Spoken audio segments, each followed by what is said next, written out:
thing, believe me. These niggas doubted me. Look what I'm becoming. What I did, it made a man of me. All the that I did, I swear my mother. What it do, YouTube? It's Ty Fetty with the Fetty. Back at y'all with another video, man. Y'all know why we here. To handle business, man. Before the video start, make sure you like, comment, and subscribe. I'm going to say it again, bro. Make sure you like, comment, and subscribe. I'm going to say it one more. Matter of fact, like, comment, subscribe. Before I gotta beat you up, y'all know what's going on, man. Look, today, we got Frank Matthews, man. The rise and fall of the Black Godfather. Me personally, never heard of Frank Matthews. Don't know where he's from. Don't know how he looked. Don't know how he dressed. Don't know what he's known for. Nothing. Shout out, bro, that sent me the video on Instagram. He DM me on Instagram. If y'all got any video recommendations that y'all want to see, DM me on Instagram, bro. Link in the description, bro, and I will reply. And 9 times out of 10, I will do the video. That's how it goes. Let's get it, man. If you haven't heard of Frank Matthews, then you are missing out on one of history's greatest stories. The story of Frank Matthews chronicles a life of crime, drugs, cartels, arrests, and eventual escape from the law, making him one of the most influential black drug traffickers in the world. In this video, we will explore the life of the Black Godfather, Frank Matthews, a man who escaped the law for many years. Make sure you hit the subscribe and notification bell as more exciting videos are on the way. Shout out Luxury Drop, The beginning. Man. Frank Matthews, the Black Godfather, was born in Durham, North Carolina on February 13, 1944. He was raised by his aunt when his mother died while he was a small child. Pee-wee was his nickname, and he went to East End Elementary School until dropping out in the 7th grade. He was arrested at the age of 14 for leading a band of teenagers in stealing chickens from local farms. He spent a year in a state reformatory for youths on allegations of theft and violence. Matthews moved away from his hometown when he was a youngster, first to Philadelphia and then to Pennsylvania, where he... Now, I'm not going to do too much on this video, but this is the second mistake I done seen already, bro. For one, you said he was born in 1944, and the thing said 1994. And two, you said he moved to Philadelphia first and then to Pennsylvania. Well, if you didn't know, Philadelphia is in Pennsylvania. Let's continue. He worked as a bookie. When he was in Philadelphia, he established relationships with people who would later become his drug distributors, including members of the Black Mafia. He was arrested in 1963 and avoided being convicted by agreeing to leave Philadelphia. Matthews relocated to New York, and by the early 1970s, he had established himself as America's most powerful drug lord. His group, which was based in New York, spanned 21 states. He was the only black mobster that was connected to the French Connection heroin pipeline. As he developed his empire, he also battled radical black Muslims for dominance in the streets of New Jersey and Philadelphia. Matthews was dubbed a pioneering behemoth in the heroin and cocaine supply industry by the DEA, and the IRS estimated that he made more than $10 million in 1972. Matthews is... Now, I ain't no mathematician or whatnot, but I know for a fact $10 million in 1972 is well over $100 million value today. I know for a fact. I know it. He was having his way, bro. Back in 1972, cost was like $400, bro. He was, oh yeah, yeah. Okay, Frank Matthews, one of them ones. All right. Established 2 businesses that went on real estate buying sprees in New York and the South. He moved his long-term girlfriend and their 3 boys to a house on Buttonwood Road in Todd Hill, Staten Island, a posh neighborhood frequented by mafiosos. He bet $200,000 a day at Las Vegas casinos, which repaid him by laundering his large sums of dirty narcotics money. He also enjoyed sitting in the front row of high-priced contests. He has a fleet of luxury automobiles. He was flashy and enjoyed living large, with good-looking ladies and expensive automobiles. His drug business was so successful that in 1971, he was able to build a 9-room, $200,000 mansion on Todd Hill at 7 Buttonwood Road. Authorities placed a $20,000 bounty on Matthews' head, which was the greatest reward established by a federal agency at the time, since the feds paid the same amount for the apprehension of a bank robber. The coke side of life. When Frank Matthews came to Brooklyn, he was a 21-year-old criminal undertaker. He was usually involved in illicit activities. Matthews would allege that Italian mobsters were peddling heroin and cocaine and decimating Brooklyn's black neighborhoods. When he discovered that what he made in years could be made in weeks in the drug game, he got bored of the numbers game. In 1965, he began to switch to the heroin drug trade in order to make more money. In the 1960s, wholesale heroin was mostly supplied by the Italian mafia, who had a French link. Matthews understood he'd have to curry favor with someone in the know in order to establish a solid foundation for his drug operation.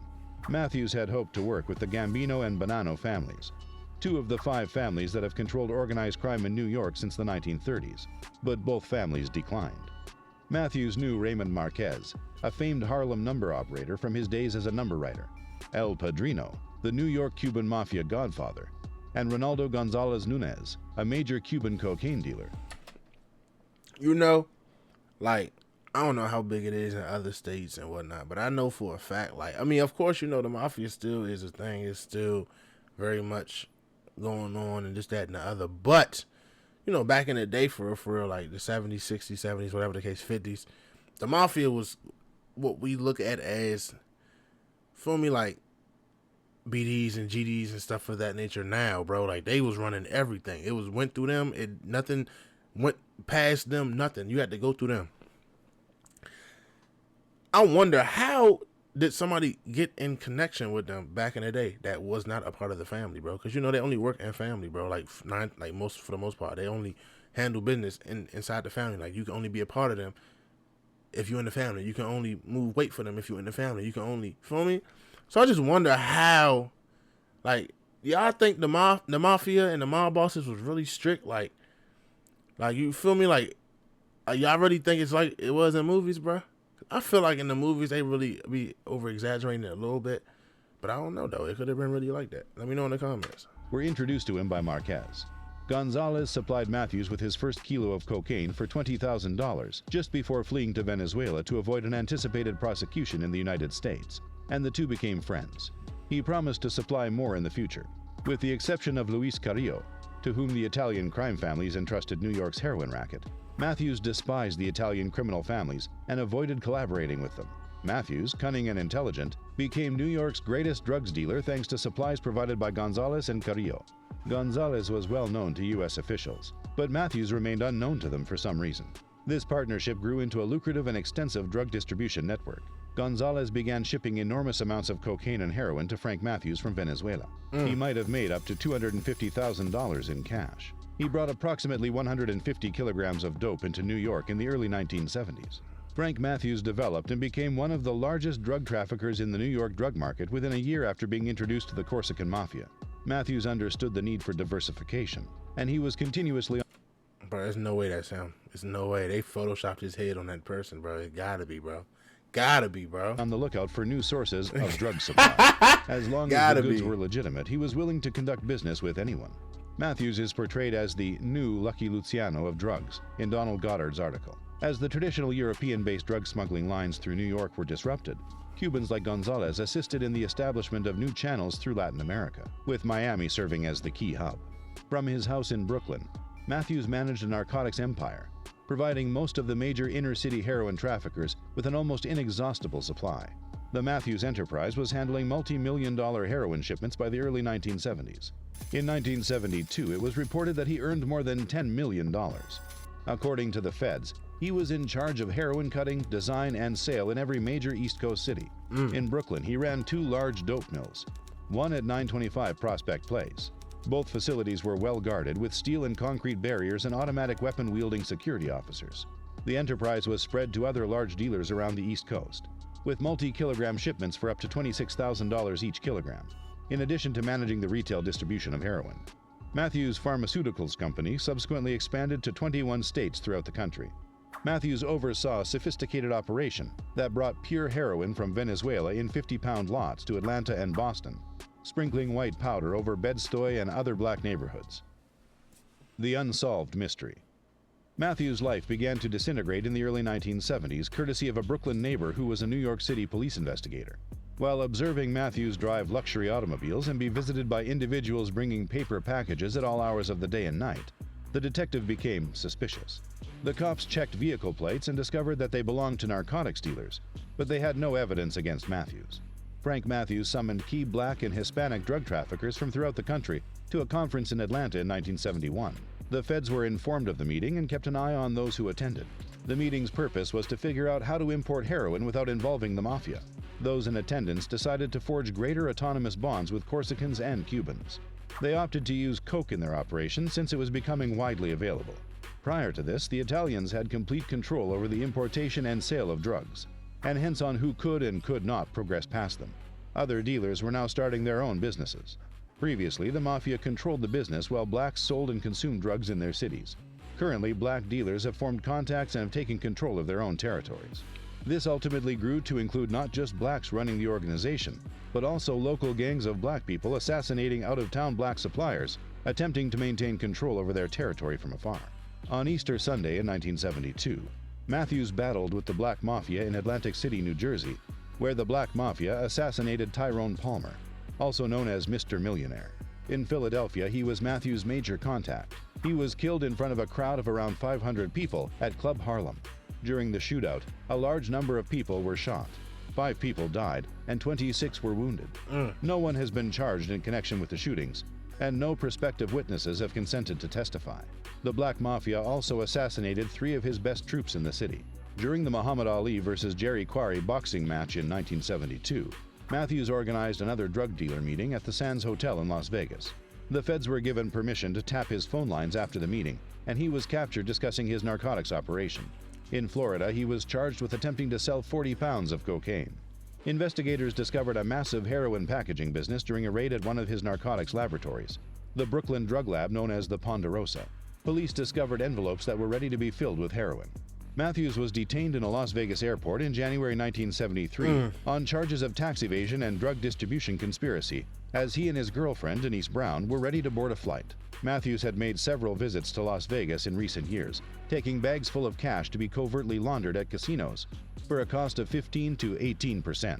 Federal narcotics enforcement officials were waiting for him and his girlfriend at McCarran International Airport this time, and they arrested them both.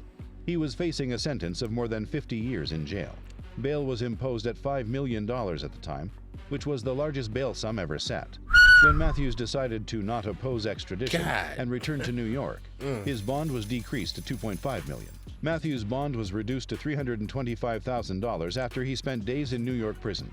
Matthews was accused of tax evasion and drug distribution, and he faced a sentence of 25 to life in prison. Matthews was forced to appear in court every week in Brooklyn. He didn't show up on July 2, 1973. Matthews is said to have taken $20 million and departed the country with his girlfriend. He abandoned his wife and children, and their island palaces were never seen again. Months passed, and the IRS arrived at a bank in North Carolina after receiving a tip, only to be told that they had missed Matthews. Since then, no one has seen Matthews or his lady. There have been no sightings, fingerprints, or clues, and there have been no familial connections. To keep Matthews' relatives out of jail, a sum of $325,000 was unexpectedly given in cash as bail. The feds offered a $20,000 reward in 1974 for anyone willing to snitch on Matthews or provide information leading to his arrest. It was the largest prize at the time. Several mafia leaders and drug lords have been compared to the Godfather. He was well versed in the game and all of its nuances. He was an expert at selling large quantities of dope and cocaine, as well as laundering money, transporting narcotics, and producing goods. He did it the right way. What do you think of the Black Godfather? Let us know in the comments. Hey, man. So, he do what he do for, you know what I mean, make his little bread, you know. He got $20 million in 1973 or whatever they said, right? That is more than enough for generational wealth at that point, right? Shit, that's good now. You get somebody $20 million now. Hey, you give me $20 million. My kids gonna be set forever. Their kids gonna be set the way what I'm gonna do with that $20 million. I'm telling you. He make that $20 million. He get caught at the airport. They take him, extradite him. He posts bail, and he leave, never to be seen or heard from again. Hasta la vista, bon voyage, sayonara, deuces. I wonder where he at. I wonder how he doing. I wonder what he did to get out the country unnoticed, or not even unnoticed, but what he did to not be able to get caught ever. Because it's like, once you're on the run, bro, and like people, you feel me? You got to live a certain way, bro. You can't do what you used to do, bro. People going to notice, people going, you hear me? So I just wonder how that went for him, bro. Like, for real, like knowing you can't talk to nobody, for real, like you don't know if they're going to snitch or not. He said he left his wife and kids. That's crazy, bro. Like, that's crazy. Hey, we just learned something about Frank Matthews, bro. You feel me? I ain't never heard of him, but I'm rocking with him. Shout out to you that, you feel me? You watch this video, you gonna know who it was, bro. Shout out, put me on this video, bro. I appreciate it. With that being said, man, it's Ty Fetty with the Fetty, man. Make sure y'all stay smart, stay dangerous, man. Like, comment, and subscribe. I'm going to catch y'all next time. I'm gone.